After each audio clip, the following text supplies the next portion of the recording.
Hello and thank you for joining me today. My name is Darren and it's lovely to have you here. Today's story is going to be the first of a new series on Wendigo encounters. I hope you all enjoy it. Don't forget to subscribe below to stay tuned. Now then, on to the story.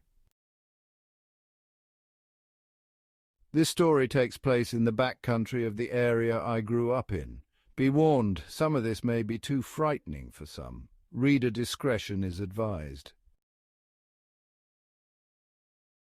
So back in 2019, I remember there being a big uproar about unknown creatures roaming the forest like Bigfoot and skinwalkers, but this story isn't about them. This story is about probably one of the scariest things I think I've ever heard about.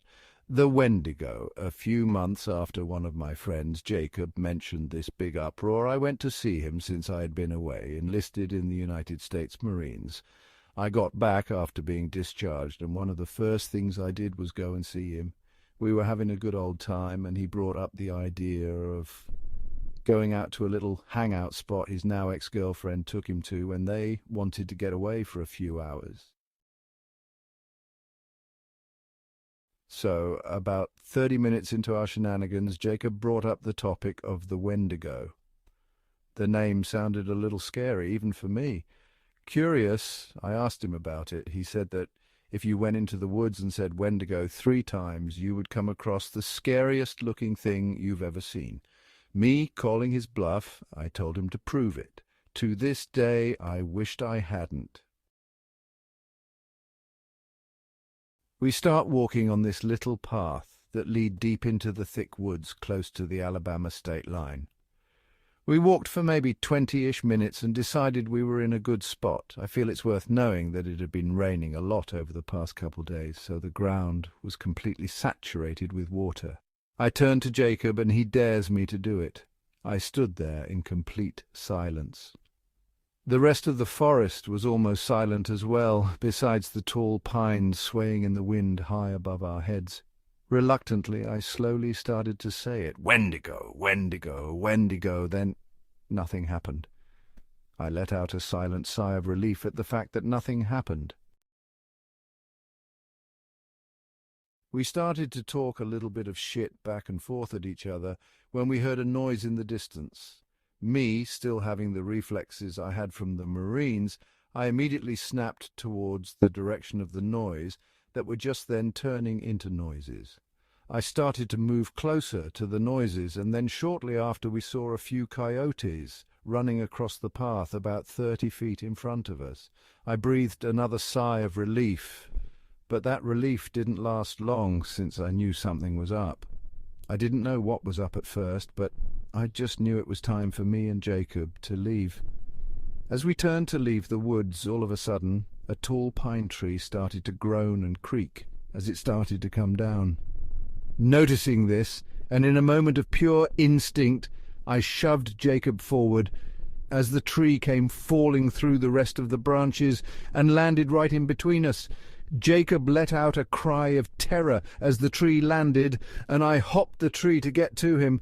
I could feel his heart pounding like a drum as I grabbed him by his shirt and yanked him to his feet.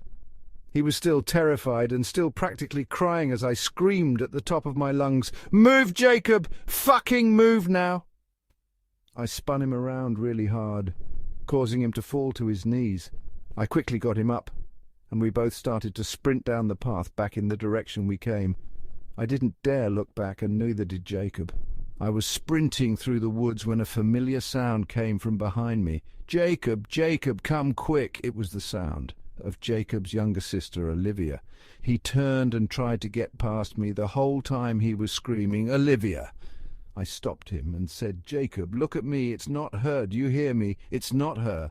Just then another pine tree started to buckle. I saw it just in time to tackle Jacob down to the ground as both of us were nearly crushed. I screamed at Jacob once more, "Go! Get out of here! Go now!"